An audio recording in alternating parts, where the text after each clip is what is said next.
ආයිබෝවන් ඉතින් වෙනද වගේ මිම්මා ෆැෂන් YouTube channel එකට ඔයාලව ආදරයෙන් පිළිගන්නවා. මම අද කියා දෙන පාඩම තමයි ඉනෙන් උඩ මූලික කොටස නිර්මාණය කර ගන්නා විදිය සහ මූලික අත නිර්මාණය කර ගන්නා විදිය. මේ වගේ මිමි ගණනය කිරීම මම දාලා තියෙනවා මුලදී. ඒක බලන්න. ඒ වගේම තමයි වීඩියෝ එකක් දාලා තියෙනවා. මේක බලන්න කලින් අනිවාර්යෙන් මම ආදරයෙන් ඉල්ලනවා මිමි ගණනය කිරීම පාඩම බලලා මේ පාඩම බලන්න කියලා. හරි අපි යම් පාඩමට. මම අද ඉදිරිපස්සට සිපරයක් අල්ලන විදිහට කියා දෙනවා පිටිපස්ස සිපරයක් නැතුව ඉදිරිපස්සට සිපරය අල්ලන විදිය. හරි. ඔයාලා ඉදිරිපස්සට සිපරය අල්ලන විදිය මම කියා දෙන්නේ. ඔයාලට මේක අනුගමනය කරගෙන පිටිපස්සට සිපරය අල්ලා ගන්න ආකාරයේ විදිහට ගන්නත් පුළුවන්. මම මේ විදිහට ඉරක් ඇඳ ගන්නවා. මේක අපි නම් කරනවා බලවාටිය.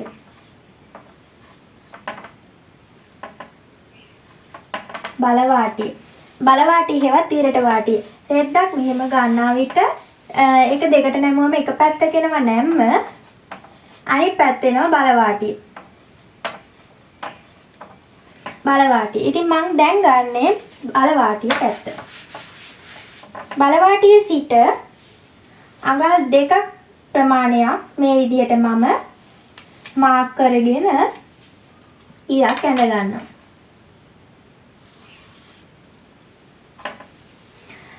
ඉතින් බ්ලොක් එක අඳිද්දී ඔයාලා ඉදිරිපස සහ පිටුපස පළු දෙකම එකම කොලේ අඳිනවා නම් ඉදිරිපස පළුව කොලේ සිට අඟල් දෙකක් විතර පහතෙන් අඳින්න පටන් ගන්න. මොකද පිටුපස පළුවත් මම එකම කොලේ කියා දෙන නිසා. දැන් අපි අඟල් දෙකක් මාක් කරපු මේ රේඛාවේ සිට රෙද්ද ඇද යන්නත් එක්ක මෙහෙම කෙලින් රේඛාවක් ඇඳගෙන ඒකේ අපි ඔයාලගේ උරහිස මිම්ම හතරට බෙදලා ඒකට අඟල් භාගයක් එකතු කළ මිම්ම මේ විදිහට ලකුණු කරගන්න. දැන් කාන්තාවකගේ කොහොමද රැඟල් ලුස ගන්නෙ? ඒ කියන්නේ රැඟල් ලුස කියන්නේ මේ කිහිලි කටවට ප්‍රමාණය. කිහිලි කටවට ප්‍රමාණය අපි මනින්නේ නැහැ. ඒක අපි ගණනය කිරීමක් කරනවා. රැඟල් ලුස කාන්තාවකගේ ගණනය කිරීමක් කරලා පිරිමි කෙනෙක්ගේ රැඟල් ලුස ගන්නේ පපුවට මිම්ම හතරට බෙදලා ඒ ආපු ප්‍රමාණය තමයි අපි රැඟල් ලුස විදිහට මේ විදිහට මාක් කරලා එතන සිට පපුවට මිම්ම රේඛාව අඳින්නේ. කාන්තාවකගේ එහෙම බෑ. අපි කාන්තාවකගේ රැඟල් ලුස ගන්නේ පපුවට මිම්ම අනුව. පපුවට මිම්ම කාන්තාවකගේ 30 ඉඳලා 34 දක්වා නම් එයාගේ රැඟල් ලුස 7ක් හෝ 7.5ක් වෙනවා. රැඟල් ලුස කියන්නේ උරහිසේ සිට අත්කට දක්වා උස අත්කට. ඒ වගේම තමයි පපුවට මිම්ම කෙනෙකුගේ 34 ඉඳලා 39 දක්වා නම් රැඟල් ලුස 8ක් විදියට අපි ගන්නවා.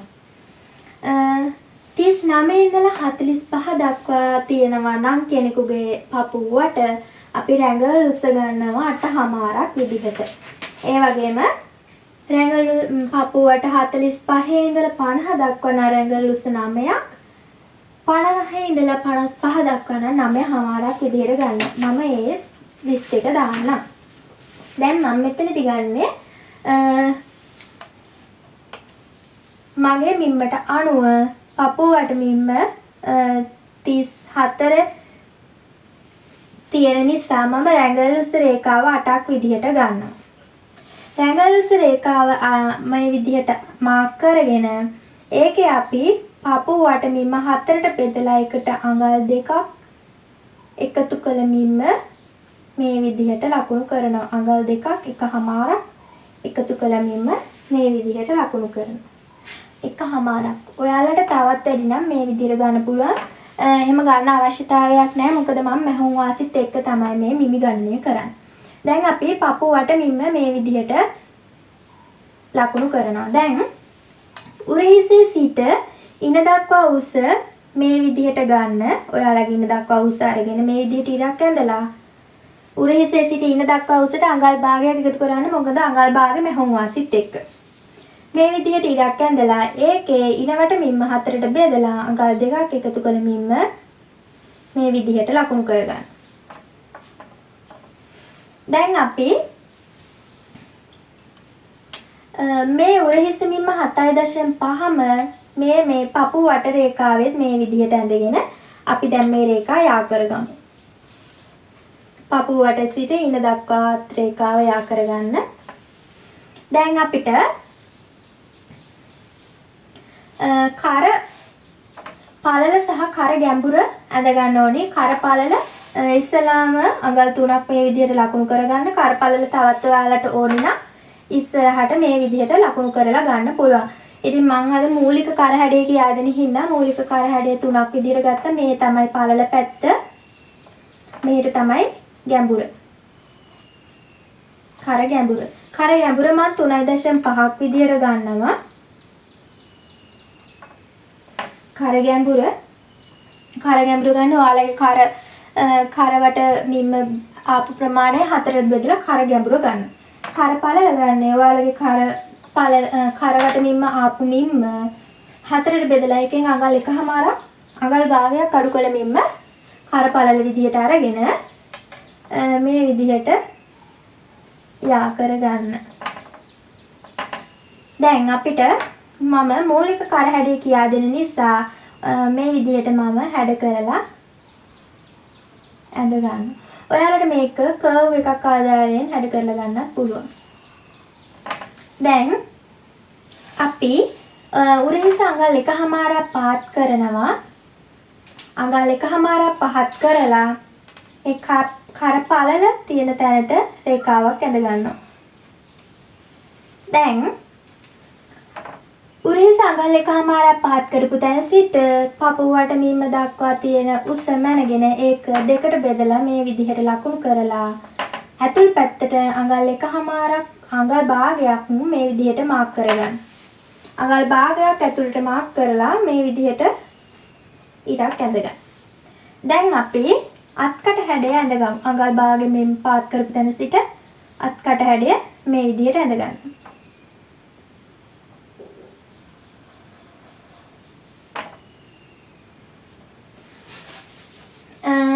දැන් අපි ඩාට් පළල සහ ඩාට් උස ගමු.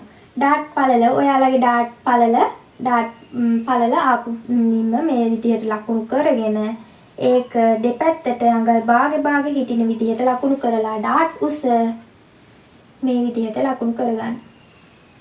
දැන් මේ දෙක මෙහෙම යා කරගන්න.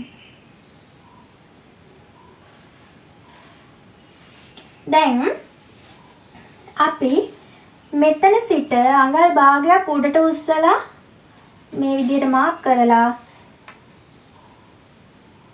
මේ ඩාට් පළල ආපු තැනට මේ විදිහට හැඩ කරගන්නවා.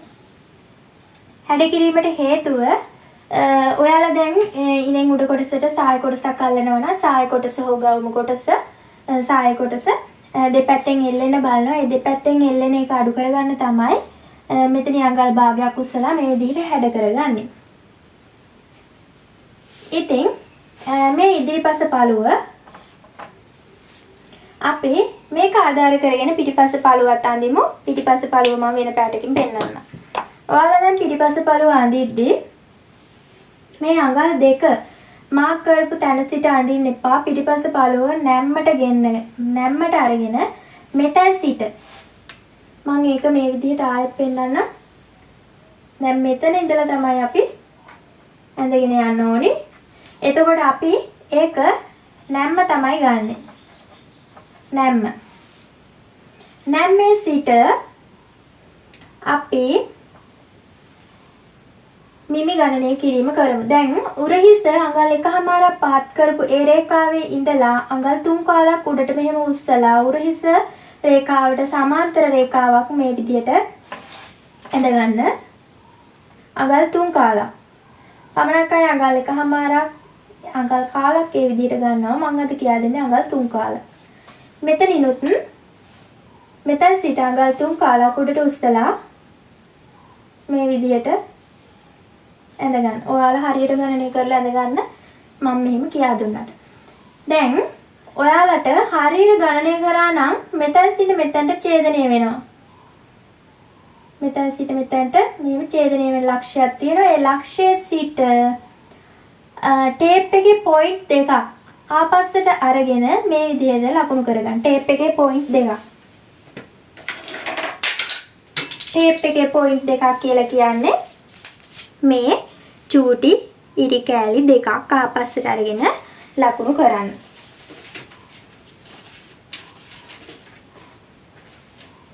දැන් ආපස්සට ලකුණු කරලා ඔයාලගේ පිටිපස්ස කල් ගැඹුර අඟල් 1/2ක් පහත් කරගන්න.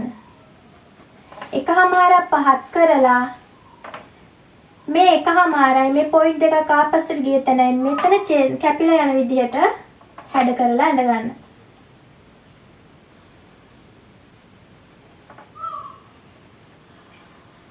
මේ විදිහට ඇඳ ගන්න. දැන් අපි මේ උරහිස මිම්මම මෙතෙන් සිට මෙතෙන්ට තියෙන දිගම මෙතනත් ඒ විදිහටම ලකුණු කරනවා. ටේප් එක ඔයාලා මේ විදිහට මෙතන කිසි වෙනසක් කරන්නේ නැතුව මේ විදිහට ගත්තා නම් මේ විදිහටම ගන්න. මගේ මෙතන තියෙනවා 7.5. වෙනස් කරන්නේ නැතුව මෙතන සිට මෙතෙන්ට 7.7යි කාලක් වගේ තමයි තියෙන්නේ. මේ විදිහට ලකුණු කරගෙන ඒක මම අත්කට හැඩයට මේ විදිහට අරගෙන අත්කට හැඩය මෙහෙම ඇඳ ගන්නවා. දැන් පිටිපස්ස ඩාට් තමයි අඳින්න තියෙන්නේ. මේ වගේ කිසි වෙනසක් වෙන්නේ නැහැ. එකම විදිහමයි. ඩාට් ඔයාලගේ ඉස්සරහා ඩාට් ආවේ 4යි නම් ඩාට් උස්ස 4යි නම් පිටිපස්ස එකට අඟල් දෙකක් වැඩිපුර එකතු කරලා තමයි ඩාට් උස්ස පිටිපස්සේදී ගන්න. මේ විදිහට අරගෙන මේ විදිහට ඒකත් හදා ගන්න. ඩාට් උස්ස අඟල් දෙකක් තමයි ඉදිරිපසට වැඩි වෙන්නේ. ඉතින් මේක තමයි බෑක් සහ ඉදිරිපස පළුව සහ පිටිපස පළුව මූලික පතරමේ. පිටිපස පළුව නැවතත් මම කියනවා අඳිද්දී මේ අඟල් දෙක එක්ක අඳින්න එපා. මේ වාටිය මෙතන සිට තමයි අඳින්න ඕනේ. දැන් අපේ මූලික අතත් නිර්මාණය කරමු. මේ විදිහට ඇඳගෙන ඔයාලා රෙද්ද නැම්මට තියාගෙන නිමි ගණනය කරන්න. දෙකම එකවර හදනවා නම් රෙද්ද 4ට නමන්න. දැන් නැම්ම බලවාටිය නෙවෙයි ගන්න නැම්ම අරගෙන අපි උඩින් ඇද යන රේඛාවක් මෙහෙම ඇඳ ගන්නවා. පොතේ අඳිනවා නම් මේ විදිහට එල් හැඩයක් තමයි එන්නේ. ඉතින් ඒ රේඛාවේ සිට අපි 4/2ක් මාක් කරනවා. මෙතන මම සෙන්ටිමීටර් නිසා ඔයාලට පේන්නේ නැති හින්දා මෙහෙම මාක් කරන්නේ. 4/2ක් සම්මතයි. 4/2ක් මේ විදිහට මාක් කරලා රේඛාවක් ඇඳගන්න. ඒ ඇඳගන්න රේඛාවේ තමයි ඔයාලගේ ඉදිරිපස මම කිව්වේ රැඟල් උස රේඛාව. රැඟල් උස රේඛාව මෙතන මාක් කරගන්න. 4/2ක් මාක් පහලට කරලා රේඛාවක් ඇඳගන්න. 4/2 සම්මතයි. 4/2 5. දැන් ඔයාලගේ අතේ සම්පූර්ණ උස මේ විදිහට ලකුණු කරගන්න. අතේ සම්පූර්ණ උස මේ විදිහට ලකුණු කරගෙන රේඛාවක් ඇඳගෙන ඔයාලගේ අත වට මිම්ම දෙකට බෙදලා ඒ ආපු ප්‍රමාණය මේ විදිහට ලකුණු කරගන්න. ඒකෙදී දැන් ඔයාලා අඟල් භාගයක් හෝ අඟලක් වැඩියෙන් තියාගෙන මාක් කරගන්න වාටිය සඳහා වාටිය මෙහිම සඳහා මේ විදිහට මාක් කරගන්න. අතේ උස වාටිය ඔයාලා මේ විදිහට මෙතනින් මාක් කරනවා නම් මම ගණනේ දීලා තියෙනවා. ඒකෙදී අඟල් වාටියේ රේඛාවේදී අඟලක් වැඩිපුර මාක් කරලා මේ විදිහට ඇඳගෙන දැන් රේඛා යා කරගන්න. මේ විදිහට තමයි ඔයාලා දැන් හැදුවහම මේ විදිහට එන්නේ. දැන් මම මෙතනදී අතේ උස රේඛාව වාටිය විදිහට ගත්තොත් අත අග මිම්ම මේ විදිහට තමයි මැහෙන්නේ. එතකොට සමහර අයගේ මේ විදිහට මැහුවාම මෙතනින් හිර වෙන්න බලනවා අත අග. ඒක වළක්ව ගන්න තමයි මම අඟලක් වැඩිපුර අරගෙන මේ විදිහට ගන්න කිව්වේ. දැන් අපි මෙතෙන් සිට මේ රැඟල් උස රේඛාව මාක් කරපු තැන සිට මේ කොනට මේ විදියට ඉරක් ඇඳගෙන ඒ ඉර දෙකට බෙදලා මේ විදියට මාක් කරගෙන ඒක නැවතත් දෙකට බෙදලා මෙතන සිට මෙතනත් මාක් කරගන්න. දැන් පළවෙනි රේඛ මාක් කරපු තැන සිට අඟල් භාගයක් උඩට උස්සන්න තුන්වෙනි රේඛාවෙන් අඟල් භාගයක් පහළට උස්සලා අත්කට හැඩ කරලා අඳ ගන්න.